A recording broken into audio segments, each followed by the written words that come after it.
आज की हिंदी कहानी कृष्णा की वापसी। कृष्णा अभी अंदर पानी पीने गया ही था कि ढाबे का मालिक सरदार अहमद सिंह चिल्ला पड़ा, कहाँ मर गया कृष्णा? देख नहीं रहा ग्राहकों के आने का टाइम हो रहा है, जल्दी से टेबल पर कपड़ा मार। सुबह 5 बजे से कृष्णा काम कर रहा था, 1 मिनट की भी फुर्सत नहीं मिल रही थी। दोपहर की गर्मी में अभी उसने सारी टेबल साफ की थी, लेकिन तेज हवा से मिट्टी उड़कर बार बार टेबल पर आ रही थी। कृष्णा जल्दी से पानी पीकर बाहर आया और कपड़ा लेकर जल्दी से टेबल साफ करने लगा। आज उसने नाश्ता भी नहीं किया था। नाश्ते उसे तभी मिलता था जब ढाबे पर रात को खाना बच जाता था, लेकिन ग्राहक ज़्यादा होने के कारण खाना बचा ही नहीं। कृष्णा का भूख के मारे बुरा हाल था, लेकिन अहमद सिंह तो जैसे उसकी जान का दुश्मन था। वह जल्दी जल्दी सफाई कर रहा था, तभी सामने के ऑफिस में लंच का समय हो गया। थोड़ी देर में पूरा ढाबा ग्राहकों से भर गया। कृष्णा और उसके साथ दूसरे नौकर भाग भाग कर ऑर्डर ले रहे थे, सफाई कर रहे थे। इधर सरदार अहमद सिंह चिल्ला चिल्ला कर काम करवा रहा था। अपने नौकरों से उसे कोई मतलब नहीं था, उसे बस गले में आ रहे पैसों से मतलब था। कृष्णा का असली नाम कोई नहीं जानता था, सब उसे छोटू कहकर बुलाते थे। लंच टाइम में के बाद भी करीब 4 बजे तक ढाबे पर कोई आता रहा। साफ सफाई के बाद अहमद सिंह ने देखा कि थोड़ा खाना बचा है, तो वह बोला, चलो तुम लोग भी जल्दी से खाना खा लो, फिर शाम को खाने की तैयारी करो। और सुन विकास, इनमें से किसी को भी पनीर की सब्जी मत दियो, रात को इसे चला देंगे। विकास जो वह खाना बनाता था वह बोला, मालिक कल की सब्जी है, शाम तक तो खराब हो जाएगी। तब अहमद सिंह बोला, अच्छा चल दे दे इन्हें थोड़ी सी सब्जी। कृष्णा और उसके साथ के लड़के एक टेबल पर बैठकर खाना खाने लगे। ढाबे का मालिक अंदर जाकर सो गया। खाना खाने के बाद कृष्णा बैठकर अपने पिछले दिनों के बारे में सोचने लगा। कृष्णा एक गांव में रहता था। उसके माता पिता खेत में मजदूरी करते थे। वह दिन भर अपने साथ के बच्चों के साथ खेलता रहता, न कोई चिंता न कोई फिक्र। कम में गुजारा हो जाता था। शहर से उसके पिता का दोस्त गांव आया और बोला, अरे शहर में इतने काम के रोज 400 रुपये मिलते हैं, तुम्हारा बेटा भी अच्छे से पढ़ सकेगा। वहाँ बड़े सरकारी स्कूल में मुफ्त में पढ़ाई होती है, इसके जितने बच्चे इंग्लिश में बातें करते हैं। कृष्णा के भविष्य की चिंता उन्हें गांव से शहर ले आई। एक बिल्डिंग में कृष्णा के माता पिता काम करने लगे। वही पास ही में एक छोटी सी झुग्गी में रहने लगे।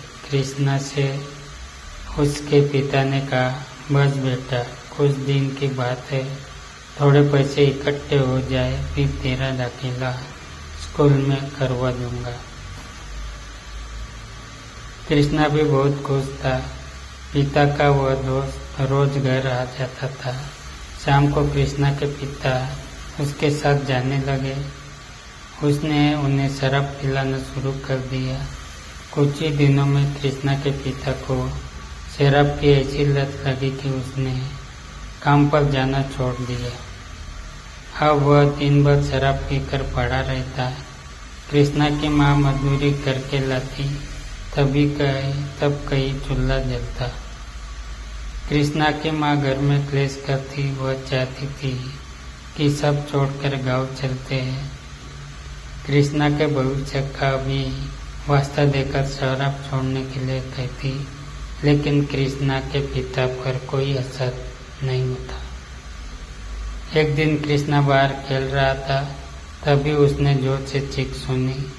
कृष्णा जल्दी से भागकर गया तो देखा कृष्णा के पिता ने उसकी माँ को बुरी तरह मारा है। माँ बेहोश पड़ी थी।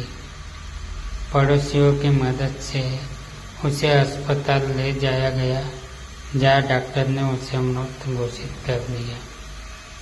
यह खबर सुनते ही कृष्णा का बाप भाग गया। कृष्णा अब अकेला रह गया।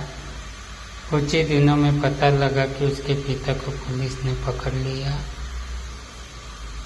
कृष्णा की झुग्गी पर भी किसी ने कब्जा कर लिया। कृष्णा भटकते भटकते इस ढाबे पर पहुंच गया। तब से वह ढाबे पर नौकरी कर रहा है। कृष्णा की आंखों से आंसू बह रहे थे।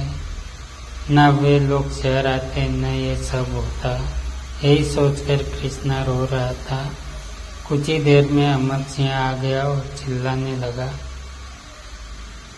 कृष्णा और उसके साथ के दूसरे नौकर जल्दी से उठकर शाम के खाने की तैयारी करने लगे। इसी तरह समय बीत रहा था।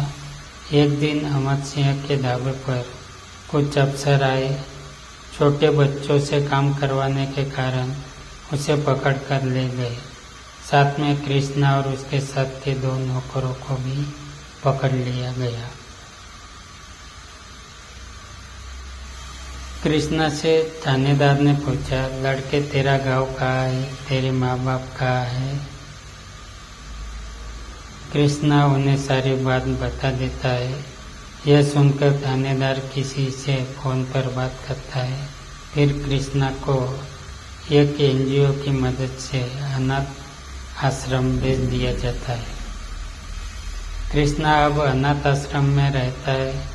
वहाँ भी उसे काम करना पड़ता था। इसके साथ के बड़े लड़के उसे मारते भी थे। सब सहकर भी कृष्णा कुछ नहीं बोलता था। बस उसे समय पर खाना मिल जाता था। एक दिन कृष्णा के अनाथ आश्रम में एक थानेदार आया। उसने कृष्णा से बात की। वह कृष्णा को अपने साथ ले गया। कृष्णा के पिता की सजा पूरी होने वाली थी।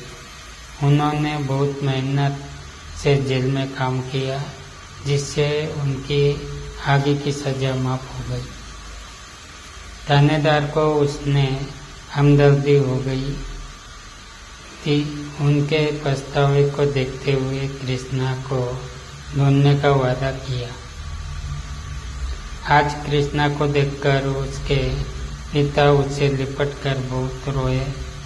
उन्हें देखकर कृष्णा भी रोने लगा।